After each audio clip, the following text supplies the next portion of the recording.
Good morning. Here we are at Cooper's Furnace again. Y'all may wonder why I hike the same trail so much. It's because I'm just trying to get prepared for my through hike of the Benton MacKay Trail. And so I got to be able to turn out some pretty good miles to do that, because elevation changes are pretty rough in the Smokies and down around Fontana and all that good area. So that's why I'm out here. Just getting some miles in again today. Got in 12.72 on Friday. Don't know what I'll do today. We'll see. What beautiful weather. It's overcast. Low 70s. About 8 o'clock, 8:30 in the morning. So this is where we're headed. And see anything of interest, we'll take some pictures of it. So we'll see you then.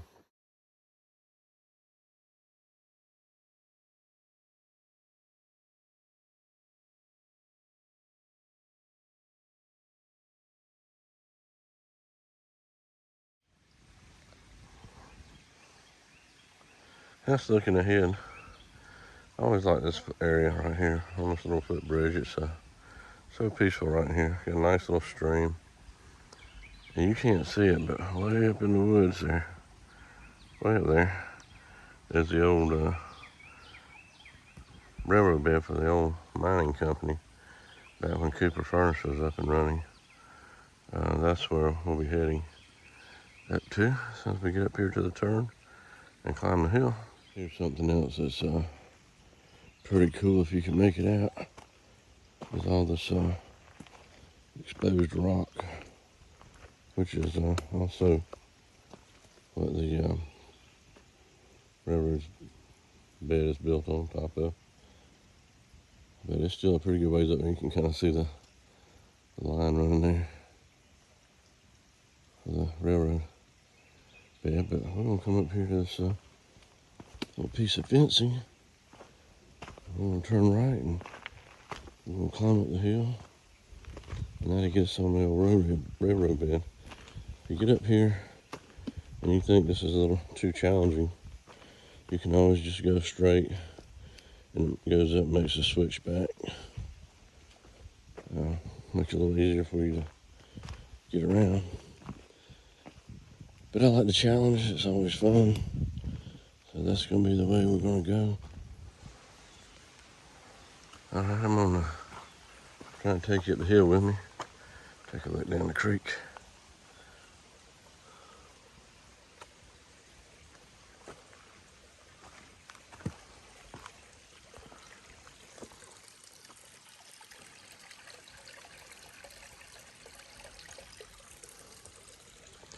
And up we go.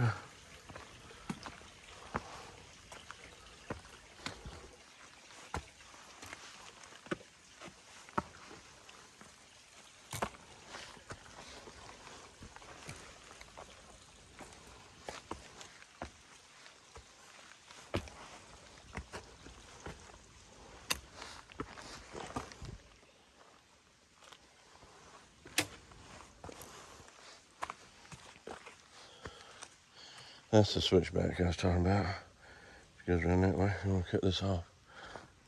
If not, come up this way. And off we go. Okay, today I'm doing something different. I'm rocking a fanny pack. Y'all remember those? Yeah. Well, they're still kind of popular, especially in more of the ultralight crowd where you're carrying a small pack and you don't have a lot of pockets to access things you need quickly.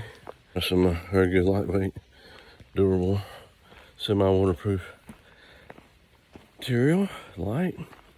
Right now I feel like a cat with a piece of tape stuck to his foot, but I felt that way when I first started using trekking poles too. I'm like, this is nuts. I don't know if I'll ever get used to this, but I did, and I really like them now. I don't always use them in pair. I mostly use a single one, like a walking stick. But it's really nice to have when you're getting tired and legs are giving out, to have those poles to help propel you along the way.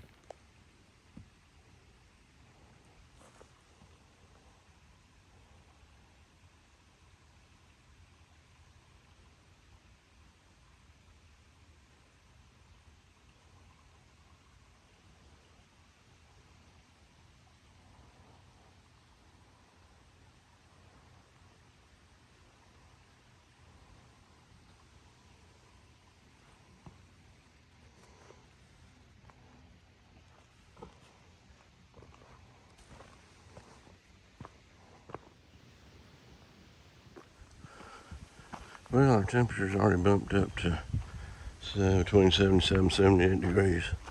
So let's get warm quick out here. I brought my umbrella, not because I don't trust the weather forecasts, I just don't trust people making them. So, always better safe than sorry. It's not that much, it's a super lightweight carbon fiber by 6 Moon design. So it's nice to have when it's raining. I can set up hands-free on my pack with some elastic cords they sell you.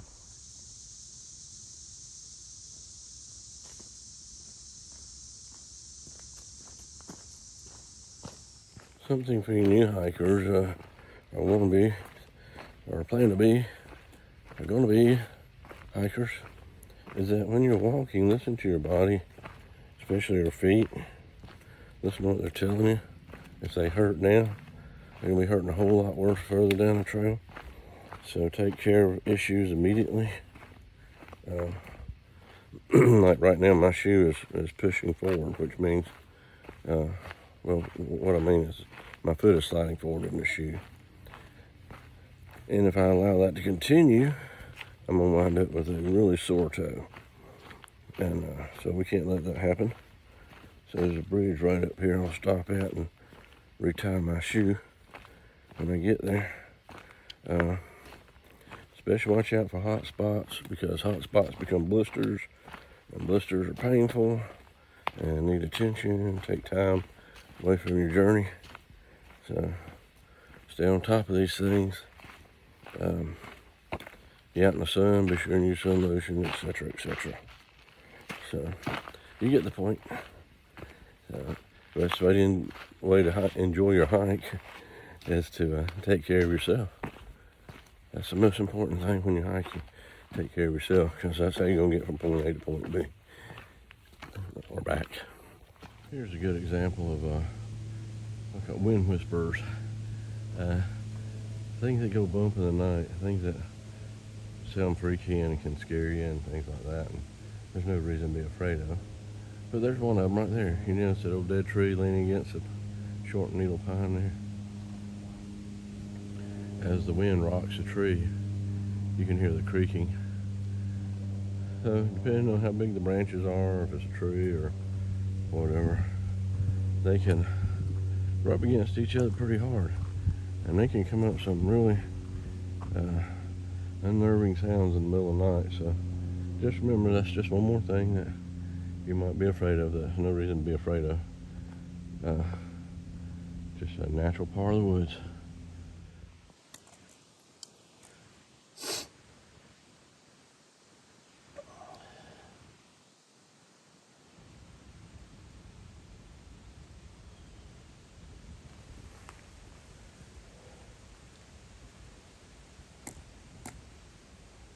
That's about, give you an idea of how big he is.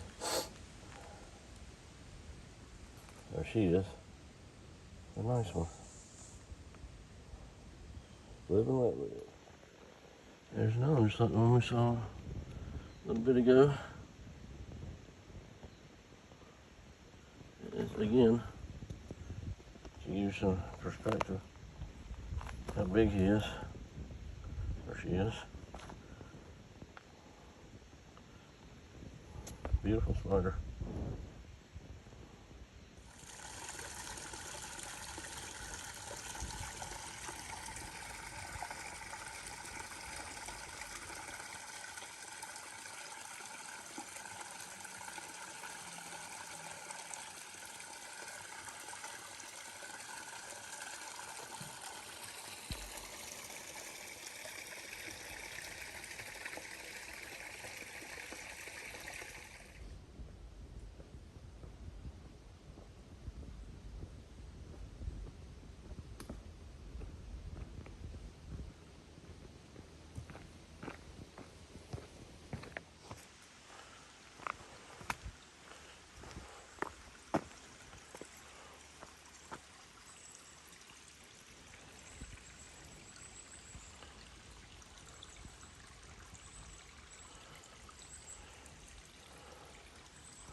Okay, here's a third one of the day.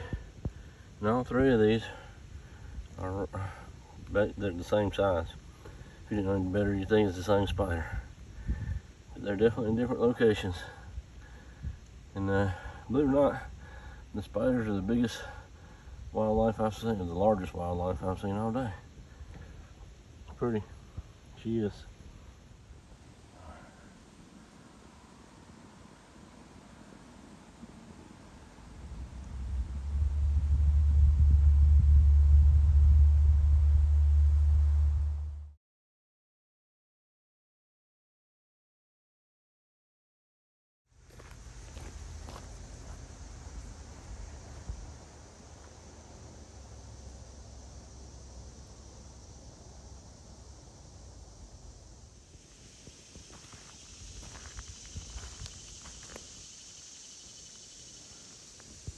Oh dear.